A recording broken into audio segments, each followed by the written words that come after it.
Hello friends, I am Dr. Deepak Garg. I am an orthopedic surgeon and today we will discuss primary total knee replacement prosthesis designs. So this picture shows the most commonly used total knee prosthesis design. It has a femoral component, it has a polyethylene insert and a tibial base plate. And this is a patellar component. Many people do not use the patellar resurfacing or the patellar component. So one by one we will discuss about the various types of total knee prosthesis designs. So first is the fixed bearing implants. So again these are the most commonly used total knee implants worldwide. Why they are called fixed? Because there is no movement between the tibial insert and the tibial base plate. So these two components are fixed.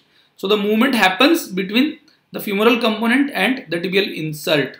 So the femoral component rolls over the insert. Now what are the mobile bearing implants? So the polyethylene insert can rotate short distance inside the tibial tray. So there is a movement between the insert and the tibial tray, and this movement allows a few degree of greater rotation to the medial and the lateral sides.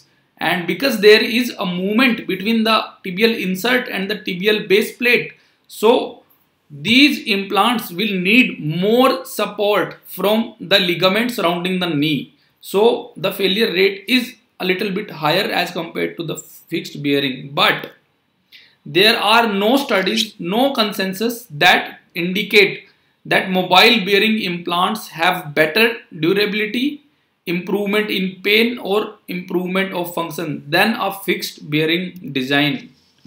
Now the fixed bearing designs can be posteriorly stabilized knee implant. That means we cut the PCL.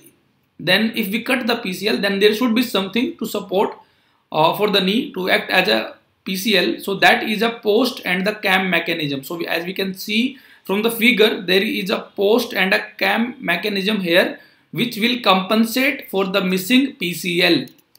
Now another prosthesis design is the cruciate retaining knee implant. So in these implants we do not cut the PCL, we keep the PCL intact. So the implant should have space to keep the PCL intact. So the femoral and the tibial prosthesis have notches to accommodate the ligament, and plastic insert also has a flat central surface. So as we can see from the figure, this is a cruciate retaining implant and it has a post and a cam mechanism. So this is a posteriorly stabilized primary total knee implant. Now the another implants are the valgus varus constrained prosthesis. Now what are the valgus varus constrained prosthesis? So these are the same fixed bearing total knee prosthesis designs.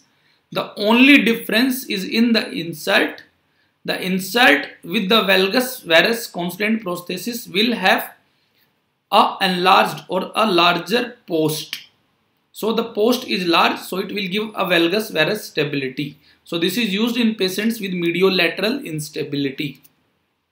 Now we have the unicompartmental prosthesis, where we do only one compartment replacement.